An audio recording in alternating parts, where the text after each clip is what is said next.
હવે તો આપણે કાલે થોડીક સ્ટેટિસ્ટિક્સની વાત કરી હતી. તે પહેલા આપણે 5 મિનિટ તમારા પ્રયોગની વાત કરી લઈ. તમે એક પ્રયોગ પૂરો કરી ગયા છો.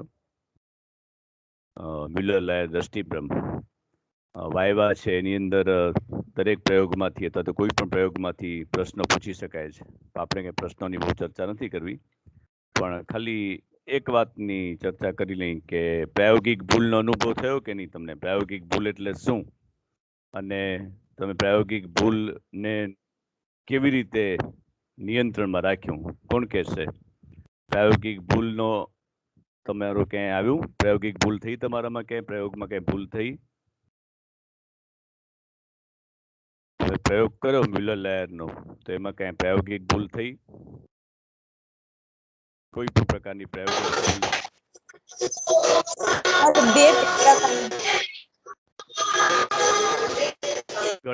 ગણતરીમાં છે એ નહીં, પણ તમે જ્યારે પ્રયોગ કર્યો, તમે એને પ્રયોગ પાત્રે, ત્યારે કોઈ ભૂલનો અનુભવ થયો?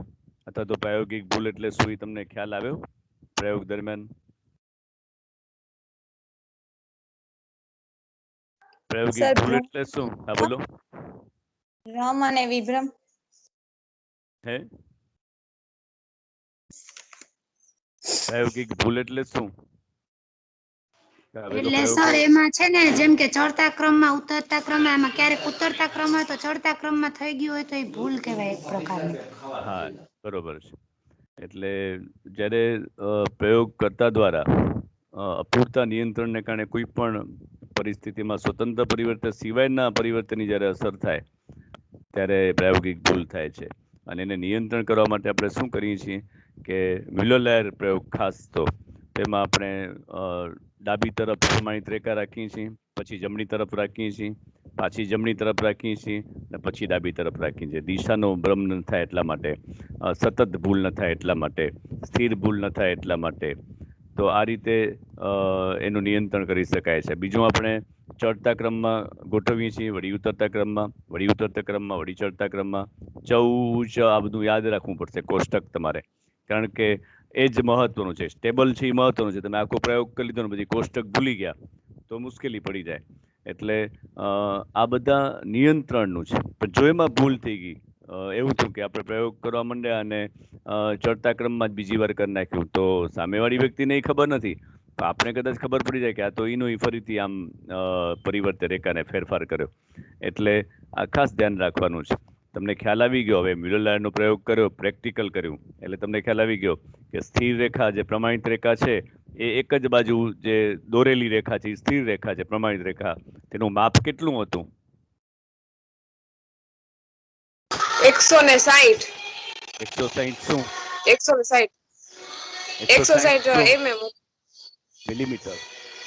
Exact 160 millimetre. આ પ્રશ્ન પરીક્ષામાં પૂછાય જ છે કે 160 શું? સેન્ટીમીટર, ઇંચ શું? 160 મિલીમીટર. મિલીમીટરમાં માપ રાખવાનું છે. અને આ પ્રયોગ છે એ ભૌમિતિક રેખાને લગતો પ્રયોગ છે. દ્રષ્ટિભ્રમનો પ્રયોગ છે, પણ ભૌમિતિક રેખા કે જેમાં ભૂમિતિની આકૃતિઓ છે. અને છેલ્લે એ પણ પૂછે તમને કે ભાઈ કેમ આમાં મેં તો 160 ગોઠવી દીધી અને પછી આમાં કેમ મોટી લાગે છે? તો ત્યારે તમારે કહેવાનું હોય કે ભાઈ આમાં પાંખિયાની જે ગોઠવણી છે એ અંદર બહાર છે, ને કારણે આપણે મોટી લાગે છે અને ભ્રમ ઉદ્ભવે છે. આ પ્રયોગ એકદમ મજા એવો છે, પણ એનું જે સાચું જે કી છે એ તમારે છેલ્લે પ્રયોગ પાત્રને જ્યારે જાય તે પહેલાં સમજાવવાનું હોય. પણ તમે તો અંદર ટીવાયના જ વિદ્યાર્થીઓ હતા એટલે એકબીજાને ખબર જ હોય, પણ જ્યારે પરીક્ષાની અંદર કોઈ પ્રયોગ પાત્ર જો બીજા હશે તો તમારે એને સમજાવવું પડે કે ભાઈ આ ભ્રમ છે એ ઉદ્ભવે છે એ બંને દિશામાં અલગ અલગ પ્રકારના તીર બતાવેલા છે ને કારણે છે. બાકી 160 મિલીમીટર જ છે. સતત ભૂલ ન થાય એટલા માટે ડાબીમાંથી જમણીને જમણીમાંથી ડાબી કરવામાં આવે છે, નહીં તો એકને એક પ્રકારની ભૂલ થતી હોય છે. એટલે પ્રાયોગિક ભૂલ છે એ આપણે પ્રશ્ન શીખીએ એના કરતાં પ્રયોગ દરમિયાન અનુભવીએ એ બહુ મહત્વનું છે. ઘણી વાર એવું થાય કે ડાબી રેખા છે એમાં જ સરને કોઈને ખબર ન પડે એમ વિદ્યાર્થીઓ શું કરે કે 2 વાર ડાબી બાજુ કરી નાખે, 2 વાર જમણી બાજુ કરે. ઘણા વિદ્યાર્થીઓ ચાલાક હોય, એવું જોયેલું છે અમે. તો ખરેખર આપણે એ બદલાવવું જ પડે. ડાબી બાજુથી જમણી બાજુ જ કરવાનું છે, પછી જમણી બાજુ બીજી વાર રાખવાનું, પછી ડાબી બાજુ રાખવાનું છે. ઘણા વિદ્યાર્થીઓ શું પહેલા 2 વાર ડાબી બાજુ કરી નાખે, પછી 2 વાર જમણી બાજુ કરી નાખે, એટલે ઉથલાવવામાં વાંધો નહીં. એવું નથી. એટલે કહેવાનો મતલબ એ છે કે આ બધી વસ્તુ. હા બોલો સર. ઈ ભૂલ થાય એવી રીતે કે 2 વખત ડાબી બાજુ ને 2 વખત જમણી બાજુ, તો ઈ પ્રયોગમાં કે એમ દેખાય આવે? દેખાઈ ના આવે, પણ એ એક જાતની આપણે દેખાઈ ના આવે, પણ જે રિઝલ્ટ છે એના ઉપર અસર ખબર પડે થોડી ઘણી. તો આપણે તો ખબર જ છે, આપણે તો બરાબર જ કરેલો છે કે ડાબી પછી જમણી, જમણી ડાબી, આપણે એમ જ કરેલું છે. પણ ક્યારેક આવું ઘણા લોકો શું આળસમાં એવું કરે, કોઈ હોય નહીં લેબોરેટરીની અંદર કે હાજર ન હોય કોઈ, ઘણા બધા વિદ્યાર્થીઓ હોય ત્યારે આવું થતું હોય. એકાદ બે વિદ્યાર્થી એવા હોય કે એ તો સર તો કે આપણે 2 વાર ભેગા ડાબી બાજુ જ કરી લઈએ. તો એ થોડો ઘણો એમાં અંદાજમાં ફેર પડે, થોડો ઘણો, બહુ ફેર ન પડે. આપણે તો સચોટ રીતે જ કરવાનું છે. આપણે સાધનને એવી રીતે જ ફિટ કરવાનું કે ધીમેથી ખોલી શકાય. બહુ ફિટ નહીં કરી નાખવાનું, નહીં તો એ ખુલે જ નહીં. પાછળની જે એની જે કળ છે એ જો ખુલે નહીં તો પછી પ્રયોગ આગળ જ ન વધે. એટલે આપણે એવી રીતે રાખવાનું હોય. અને બીજું એ કે આપણે જ્યારે પ્રયોગ કરીએ છીએ ત્યારે પ્રયોગ પત્રની સામે એકદમ વિલોલાનું સાધન રાખવાનું છે. એની ઊંચું નથી રાખવાનું, તો ઘણું દુખી આવે, તો જવાબ આપવામાં મુશ્કેલી પડે, જોવામાં મુશ્કેલી પડે. અને નીચે નથી રાખવાનું, જેથી એનું ઘણું નીચે દુખી આવે. પણ બરોબર એના આંખની સામે રાખવાનું હોય, સાધન ફિટ જ એવી રીતે કરવાનું હોય જે તમે બધું કર્યું હશે. એટલે મૂળ વાત એ છે કે આ બધી નાની વસ્તુઓ છે ધ્યાનમાં રાખવાની હોય છે, જે પ્રાયોગિક ભૂલ તરીકે ઓળખાય છે. એટલે આપણે એની વાત થોડીક કરી. હવે આપણે હવે તમારે પાછો કાલે બીજો પ્રયોગ કરવાનો છે, એટલે પછી એના પાછી વાત આપણે કરશું. હવે કાલે બધા તમે આવી જાઓ છો ને ફોર્મ માટે, બરોબર? કાલે આવો છો ને? હા સર. ફોર્મ બરોબર. હવે કાલે મારું એફવાય માં લેક્ચર છે, એટલે હું વહેલો નહીં આવી શકું, પણ તમે કિરીટભાઈ પાસેથી 5 નંબરની બારીમાંથી બધા ફોર્મ લઈ લેજો. કાં તમે વહેલા આવીને એક જણો પૈસાથી ફોર્મ લઈ લે, કાં બધા જુદા જુદા ફોર્મ લઈ લેજો.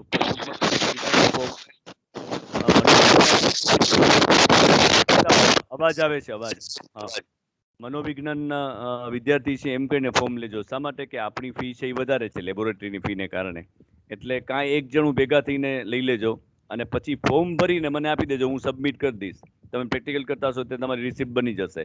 પણ ફોર્મ લેવા વખતે હું નહીં, હું મોડો આવીશ, કારણ કે મારું એફવાયનું લેક્ચર છે. એટલે આટલું તમે ધ્યાન રાખજો, મારી રાહ નહીં જોતા, ફોર્મ લઈ લેજો. અને ફોર્મ ભરવામાં ભૂલ નહીં કરતા. ઇંગ્લિશમાં પ્રશ્ન પહેલાં લખવાના હોય છે, પેપરોના નામ તો એ ચોપડીની અંદર આપેલા જ છે. ના આવડે તો સરને પૂછી લેજો, અથવા તો હું તમને મેસેજ કરી દઈશ કે કઈ રીતે લખું, કેપિટલમાં લખવાના હોય છે. ક્લિયર? હવે આપણે થોડીક વાત, પેલા વિદ્યાર્થીઓ કહ્યું હતું કે ઓડિયો મૂકજો તમે. ઓડિયોમાં જ આપણે વાત કરી લઈએ. કાલે આપણે આવૃત્તિ વિતરણ સુધી પહોંચી ગયા હતા. ખરેખર જેમ પ્રેક્ટિકલ કરવાની ઈચ્છા થાય એમ આપણે દાખલા પણ બોર્ડ ઉપર કરવાની ઈચ્છા થાય છે. પણ હવે જ્યારે આપણે પ્રેક્ટિકલ થઈ જશે પછી 1 દિવસ મળશે તો 1 દિવસમાં કરી લેશું. પછી આપણે દિવસ ઘણા મળશે પણ આપણે દાખલા કરી લેશું રિવિઝન. મૂળ વાત એ છે કે મધ્યકની વાત આવે ત્યારે જે કાંઈ પણ પ્રાપ્તાંકો આપેલા છે એમાં અવર્ગીકૃત માહિતી ને વર્ગીકૃત માહિતી બંને હોય છે. કેટલીક વાર અવર્ગીકૃત માહિતી પરીક્ષામાં પૂછાય છે. શોર્ટ નોટ હોય ને એમાં 5મા પ્રશ્નમાં પૂછાય કે નીચેનામાંથી કોઈ પણ બેના જવાબ આપો. તેમાં એ લોકો મધ્યક અને મધ્યસ્થ અવર્ગીકૃત માહિતી પૂછે છે. મધ્યક મધ્યસ્થની વ્યાખ્યા અને ઉપયોગે પૂછે છે. એટલે જેને દાખલા ના આવડતા હોય એને થિયરી કરવી જરૂરી છે. મધ્યક અને મધ્યસ્થ એટલે શું એ આપણે લખેલું છે, દરેકમાં આપણે લખાવ્યું છે, મેં સમજાવ્યું છે. લખાવ્યું તો ઇન ધ સેન્સ સમજાવ્યું છે મેં, કારણ કે બોર્ડ ઉપર આપણે કર્યું છે એટલે કદાચ લખ્યું ન હોય તમે. પણ મધ્યક અને મધ્યસ્થની વ્યાખ્યા છે એ પૂછાય, ઉપયોગો પૂછાય. એવી જ રીતે આવૃત્તિ વિતરણ એટલે શું પૂછાય, એના સ્ટેપ અગત્યા દાખલા છે. જેને દાખલા ના આવડતા હોય એની થિયરી કરી નાખે એટલે આપણે વાંધો આવે નહીં. વાત એ છે કે મધ્યકની અંદર આ જે આપેલું એને એક્સ તરીકે ઓળખવામાં આવે છે. આપણે એક્સ વેરિયેબલ, એક્સ ચલ તરીકે ઓળખીએ છીએ. પછી સાવ સાદું સૂત્ર છે કે એક્સ છે તેનો સરવાળો કરવાનો અને કેલ્ક્યુલેટરનો ઉપયોગ કરવાનો છે. કેલ્ક્યુલેટર નહીં લઈ જાવ તો મધ્યક મધ્યસ્થના દાખલા આવડશે નહીં. એટલે કેલ્ક્યુલેટરનો ઉપયોગ કરવાનો છે. તો મધ્યકમાં સિગ્મા એક્સ છેદમાં એન એનું સૂત્ર છે. સિગ્મા જે નિશાની છે ઈ જેવી નિશાની, ઈ એટલે કુલ બતાવે છે, કુલ સરવાળો બતાવે છે. તો એક્સ નો કુલ સરવાળો, તો એક્સ આપણે આપેલો હોય એની નીચે લીટી કરી અને સિગ્મા એક્સ બરાબર જે આવે એ લખી નાખવાનું. પછી અવર્ગીકૃત માહિતીનું સૂત્ર છે કે મધ્યક બરાબર એક્સ બાર, એવું યાદ ન રહે તો મધ્યક બરાબર સિગ્મા એક્સ છેદમાં એન. તો એન એટલે પ્રાપ્તાંકોની કુલ સંખ્યા, કે જેટલી સંખ્યા આપેલી છે એનો સરવાળો તો તમે કરી નાખ્યો, પણ કુલ સંખ્યા લખવાની 1 2 3 4 5 6 7 8 જે સંખ્યા હોય ભાગી નાખવાની. અને જે આવે લગભગ કિંમતોમાં જવાબ દેવાનો છે. ખાસ ધ્યાન રાખવાનું એ છે કે લગભગ કિંમતો મધ્યક અને મધ્યસ્થની અંદર પણ લેવાની છે, માત્ર ગણવા પૂરતું નથી. પણ મધ્યક અને મધ્યસ્થમાં પણ લગભગ કિંમતો ધ્યાનમાં રાખવાની છે. એટલે જે મધ્યક આવે એ અવર્ગીકૃત માહિતીનું મધ્યક. હવે જ્યારે મધ્યસ્થની વાત આવે તો મધ્યસ્થની અંદર શું કરવાનું છે કે પ્રાપ્તાંકો જે આપેલા હોય એને ચડતા ક્રમમાં ગોઠવી નાખવાનું, કુદરતી ક્રમમાં. એટલે સૌથી નાની સંખ્યા પહેલા આવશે, પછી મોટી સંખ્યા, પછી મોટી સંખ્યા, એવી રીતે આવતું જશે. તો પહેલા જે દાખલો આપેલો હોય એમને એમ લખવાનું, પછી લખવાનું કે પ્રાપ્તાંકોને ચડતા ક્રમમાં ગોઠવતા, એ ગોઠવાઈ જાય પછી એનું સૂત્ર શું છે? અવર્ગીકૃતનું સૂત્ર. તો n+1/2 મી સંખ્યા, અહીંયા અવર્ગીકૃત છે તો n+1/2 અને મધ્યસ્થ બરાબર n એટલે પ્રાપ્તાંકોની કુલ સંખ્યા આપેલી હોય સંખ્યા, તો 7+1/2 એટલે 8/2 એટલે 4 આવશે. તો 4 એટલે ચોથી સંખ્યા. તો ચડતા ક્રમમાં જે સંખ્યા આપેલી હોય એમાં ચોથા નંબરની જે સંખ્યા હોય એ લખવાની. અડધું નહીં મૂકી દેવાનું, ચોથી સંખ્યા કઈને મૂકી નહીં દેવાનું, પણ ચોથી સંખ્યા કઈ છે એ લખવી પડશે. પણ આ તો પૂર્ણાંક આવ્યું, પણ અપૂર્ણાંક આવે દાખલા તરીકે કે સંખ્યા આપેલી હોય 6 અને 6+1 એટલે 7/2 આવે, તો 7/2 આવે એટલે 3.5 આવે. તો 3.5 શું કરું? તો મેં તમને વાત કરેલી છે કે 3 છે તો આપણે પેલી સંખ્યાને ધ્યાનમાં રાખવાની, ત્રીજી સંખ્યા. 3 એટલે ત્રીજી સંખ્યા, પછી એના પછીની સંખ્યા, એટલે 5 નહીં પણ ત્રીજી પછી કઈ આવે? તો ચોથી સંખ્યા. તો ત્રીજી વત્તા ચોથી સંખ્યાનો સરવાળો ભાગ્યા 2. 3.5 હોય તો ત્રીજી સંખ્યા વત્તા પાંચમી સંખ્યા નહીં આવે, પણ ત્રીજી સંખ્યા વત્તા ચોથી સંખ્યા ભાગ્યા 2. વળી ત્રીજી ને ચોથી સંખ્યા ચડતા ક્રમમાં જોવાની અને જે આવે એ જવાબ, પછી પાછી આગળ નથી કરવાની, એ જવાબ આવી ગયો. એટલે મધ્યક અને મધ્યસ્થના અવર્ગીકૃત દાખલાઓ શોર્ટ નોટમાં પૂછાય છે, ટૂંક નોંધમાં, એટલે એ આપણે આવડી જાય, એ માર્ક્સ મળી જાય. હવે વાત આવે છે વર્ગીકૃત માહિતીની. તો વર્ગીકૃત માહિતીમાં મેં તમને કહ્યું હતું કે મધ્યક છે એ બે રીતે શોધાય છે. તમે કોઈ પણ રીતે શોધી શકો છો, પણ મિક્સ નહીં કરવાની રીત એક જ જે હોય એ જ લખવાની. એક રીત કરો તો એક રીત, બીજી રીત કરો તો બીજી રીત, બેમાં ભેગું નહીં કરાય. હવે જે પહેલી રીત છે એ મેં તમને વાત કરેલી કે વર્ગ અને આવૃત્તિ રકમની અંદર આપેલું હશે, ઉપર આપેલું હશે મધ્યક શોધો. તો મધ્યક શોધો એમાં આપેલું હોય તો વર્ગ અને આવૃત્તિ તો આપેલી છે. હવે આવૃત્તિ છે એનો સરવાળો ઘણીવાર એ લોકો આપતા નથી, તો આપણે n બરાબર કરીને આવૃત્તિનો સરવાળો લખવાનું. જે આવે એનો સરવાળો શું લખવાનો? n લખવાનો, સિગ્મા f નહીં લખવાનો, n બરાબર જે આવે એ સરવાળો લખવાનો. પછી શું કરવાનું? તો આપણે ખબર છે કે જ્યારે મધ્યક શોધીએ ત્યારે એના જે ટેબલ છે એ મોટા છે, સૂત્ર એક જ છે, અને મધ્યસ્થ શોધીએ ત્યારે ટેબલ નાનું છે અને સૂત્ર 2 છે. તો મધ્યકમાં જે સૂત્ર છે એમાં સૌથી પહેલા આપણે ત્રીજું જે કોષ્ટક આવશે ટેબલનું ખાનું, એમાં આવશે મધ્ય કિંમત એટલે કેપિટલ X. તો કેપિટલ X શોધવા માટે આપણે ખબર છે કે વર્ગ છે એ બે વર્ગની બે સંખ્યાઓ છે એનો સરવાળો ભાગ્યા 2. એટલે કે 40 થી 49 હોય તો 40 વત્તા 49 ભાગ્યા 2. કેલ્ક્યુલેટરમાં જે જવાબ આવે 44.5, તો જે જવાબ આવે એ તમારે એમાં મધ્ય કિંમતમાં લખી નાખવાનો છે. પછી આપણે જોવાનું વર્ગ લંબાઈ કેટલી છે અને કોમન સેન્સનો ઉપયોગ કરવાનો. વારંવાર સરવાળો કરી ભાગ્યા 2 કરો, વળી સરવાળો કરી ભાગ્યા 2 તો ટાઈમ જાય. કરવો હોય તો કાંઈ ખોટું નથી, પણ કોમન સેન્સનો ઉપયોગ કરવાનો. 10ની વર્ગ લંબાઈ છે તો બધામાંથી 10 બાદ કરતા જઈએ તો 44.5 આવે, 34.5, 24.5, 14.5. પહેલું ને છેલ્લું જોઈ લેવાનું કે બરાબર છે કે નહીં, અને કરવું હોય તો પણ કરી શકાય એ રીતે. પછી આપણે ચોથું જે સ્ટેપ છે એ સ્મોલ એક્સ છે. તો સ્મોલ એક્સ છે એ શું છે? તો એમાં વર્ગની સંખ્યા લખવાની છે. એકી સંખ્યા છે કે બેકી સંખ્યા છે? 7 વર્ગ આપેલા હોય તો આપણે શું કરવાનું છે? 7 છે તો ઉપરથી સમાન વર્ગ, નીચેથી સમાન વર્ગ 3 લેવાના અને છગડીયો કૌંસ કરવાનો, એટલે આપણે ખબર પડે કે 3 ઉપરથી લીધા, 3 નીચેથી લીધા. તો વચલો જે વર્ગ છે એ મધ્યક વર્ગ આવશે. મધ્યક વર્ગ વચલો વર્ગ આવી જશે. તો એ જે મધ્યક વર્ગ આવે એમાં અંડરલાઈન આખી કરી અને ત્યાં 0 મૂકવાનું, અને ઉપરની સાઈડમાં પ્લસ, સાઈડમાં -1, -2, -3. ધ્યાન એ રાખજો કે ઉપર માઇનસ ના આવે ને નીચે પ્લસ ના આવે, નહીં તો દાખલો ત્યાંથી ખોટો પડશે. આંકડાશાસ્ત્રમાં એક કોઈ પણ ગણિત કે આંકડાશાસ્ત્રમાં એક જ વસ્તુ છે કે જ્યાંથી મેથડ ખોટી પડી ત્યાંથી દાખલાના માર્ક્સ કપાય, ત્યાં સુધી મળે. પણ આવૃત્તિ વિતરણમાં કાં 0 મળે કાં 14 મળે. એ મેં તમને કહ્યું છે, આવૃત્તિ વિતરણમાં એક ચિહ્ન આગળ પાછળ થઈ ગયું, એક આવૃત્તિ આગળ પાછળ થઈ ગઈ એટલે 0 માર્ક્સ મળે. એમાં આ ઓળખે છે કે એવું ન હોય, 0 જ માર્ક્સ મળે, કાં 14 મળે કાં 0 મળે. એટલે આવૃત્તિ વિતરણની પ્રેક્ટિસ ખૂબ કરજો. કે પ્રાપ્તાંકો 40, 50 એમ પૂછાય, 15, 20 નથી પૂછાતા. અને એવી સંખ્યા પૂછાય કે આપણી આંખોમાં ભ્રમ થાય કે આ તો આવી ગયું, આ આવી ગયું, આ આવી ગયું એવું લાગે. એટલે આપણે રાઉન્ડ કરતા જવાનું, જેથી આપણે વાંધો આવે નહીં. તો મધ્યકમાં 0 પછી +1, 2, 3, નીચે -1, 2, 3, અને છેલ્લું સ્ટેપ છે એ f ગુણ્યા સ્મોલ એક્સ છે. f ગુણ્યા સ્મોલ એક્સ, કેપિટલ એક્સ ની મધ્ય કિંમત નથી ગુણવાની, પણ f ગુણ્યા સ્મોલ એક્સ જે આપણે છેલ્લે હમણાં શોધ્યો એ. અને ત્યાં આપણે ધ્યાન રાખવાનું છે ગુણાકારનો નિયમ. એટલે આપણે ઉપર બધા પ્લસ છે, નીચે બધા માઇનસ છે, તો ત્યાં કોમન સેન્સનો ઉપયોગ કરવાનો છે કે જ્યારે બંને પ્લસ હોય ત્યારે પ્લસ અને કોઈ પણ એક નિશાની માઇનસ હોય તો માઇનસ. એટલે આવૃત્તિ આપેલી છે, રકમમાં આપેલી આવૃત્તિ f ગુણ્યા x કરીએ તો એ એનો ગુણાકાર 0 થી ઉપરના ભાગમાં ધન આવશે અને 0 થી નીચેના ભાગમાં હંમેશા માઇનસ આવશે, ઋણ આવશે. શું કામ? કારણ કે કોઈ પણ એક સંખ્યા માઇનસ હોય તેનો ગુણાકાર માઇનસ આવે. ગુણાકાર જ કરવાનો છે. 1 ગુણ્યા 6 કે 3 ગુણ્યા 9 કે જે પણ ઉપર આવશે સરવાળો, નીચે આવશે માઇનસ. હવે એનું છેલ્લું સ્ટેપ શું છે? તો સિગ્મા એફએક્સ. સિગ્મા એટલે કુલ સરવાળો, એફએક્સ નો આપણે જે ઉપર સરવાળા અને બાદબાકી કરી એનો કુલ સરવાળો.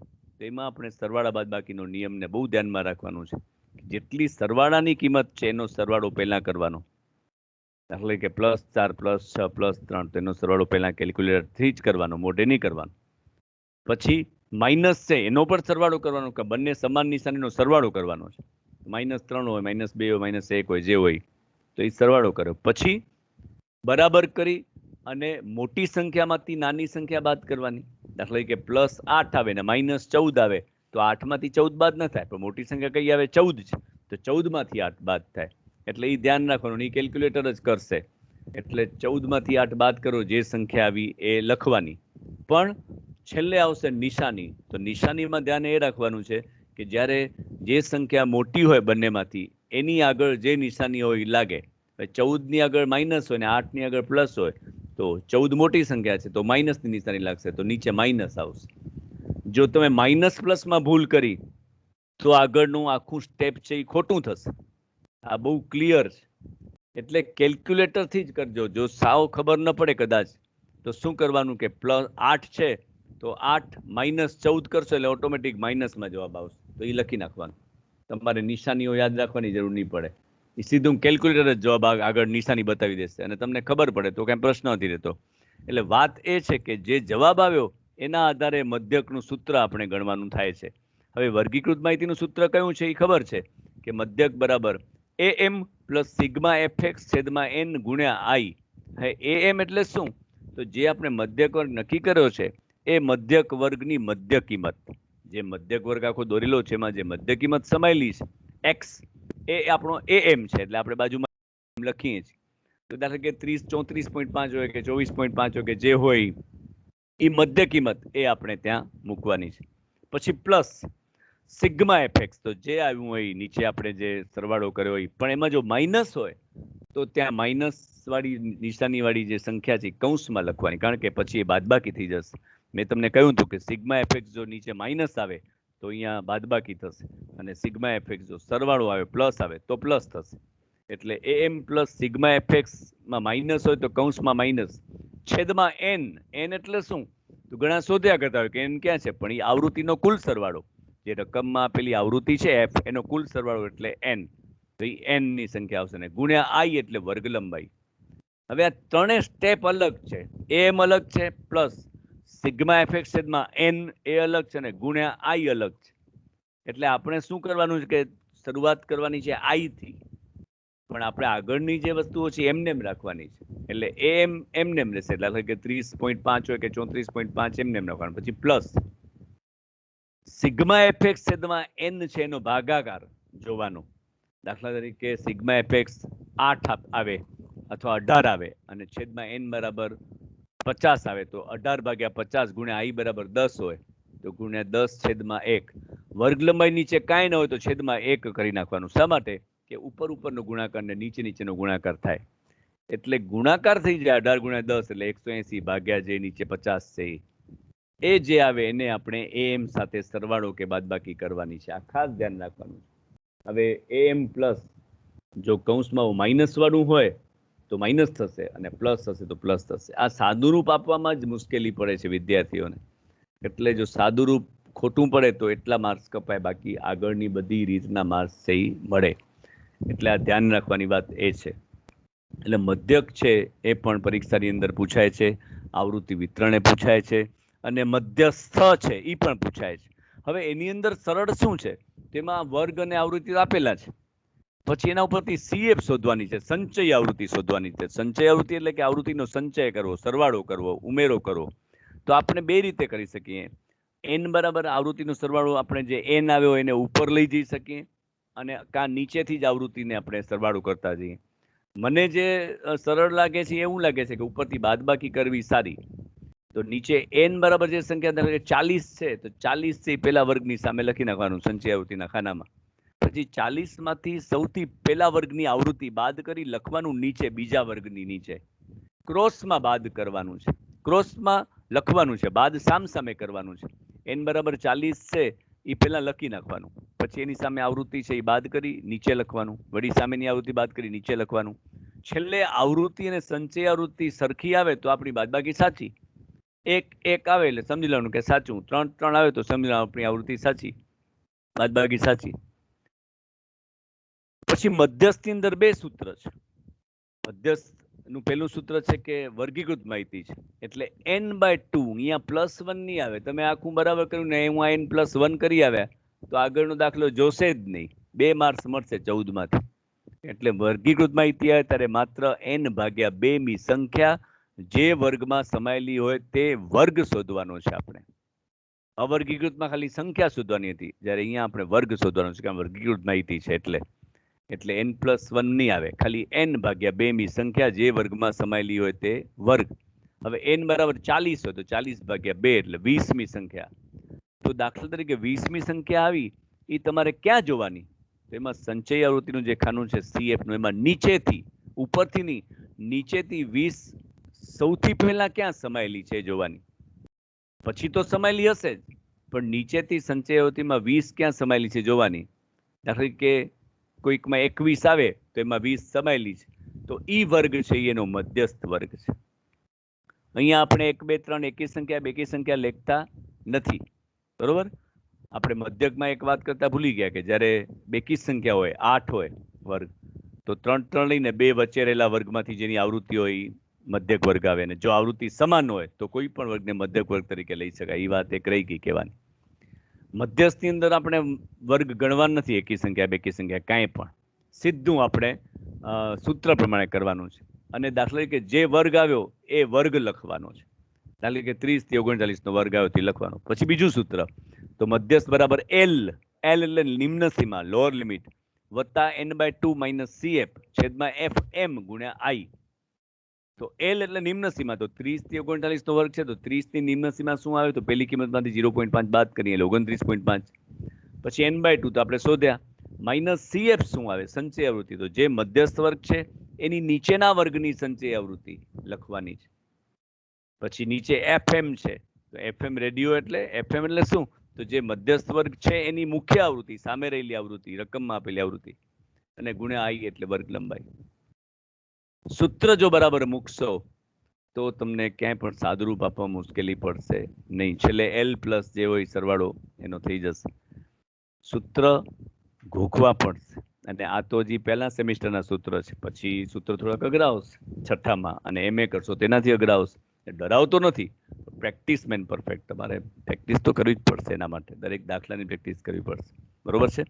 એટલે આ રીતે આપણે મને કહ્યું કે તમે ઓડિયોમાં પણ મને સ્ટેટિસ્ટિક્સ સમજાવો, એટલે આપણે આવી રીતે સ્ટેટિસ્ટિક્સ સમજાવ્યું. ખરેખર સ્ટેટિસ્ટિક્સ તો ગણતરી જ કરવી પડે, પણ આપણે સમજ્યા. હવે ગુરુ શુક્ર શનિ પાછા TYના લેક્ચર નહીં લેવાય, કારણ કે મારા FYના લેક્ચરનો ટાઈમ અને તમારા પ્રેક્ટિકલ હોય છે. સાંજના લેવાનો પ્રયત્ન કરું તો બીજે દિવસે મારે મૂકવું પડે, પણ એ શક્ય નથી થતું. વાંધો નહીં, આપણે લગભગ પૂરું કર્યું છે, પણ છતાંય તમને કોઈ પ્રોબ્લેમ હોય તો તમે મને વોટ્સઅપ કરજો, તો આપણે એની ચર્ચા ગમે ત્યારે કરશું એકવાર કોમન મિટિંગમાં. હવે આપણે ગુરુ શુક્ર શનિ કદાચ કોલેજમાં મળશું, પણ લેક્ચરમાં મળશું નહીં. ફોર્મ ભરવાનું જે વિગતો તમને મોકલી છે એ બધી વસ્તુઓ લઈને આવી જજો, ભૂલાઈ ન જાય. કાલે છેલ્લો દિવસ છે, આજથી શરૂ થાય છે. તમે બધાએ નક્કી કર્યું કે અમે 22મી આવશું, તો 22મીએ, 22મી તારીખે છેલ્લો દિવસ છે, એ ધ્યાન રાખજો. હા, જો તમે કાલે ચૂકી ગયા તો ઓનલાઈન ફોર્મ ભરવાનું બંધ થઈ જશે. એટલે જે વિદ્યાર્થીઓ છે એ બધા કાલે એકસાથે આવવું પડશે, બરોબર. Thank you.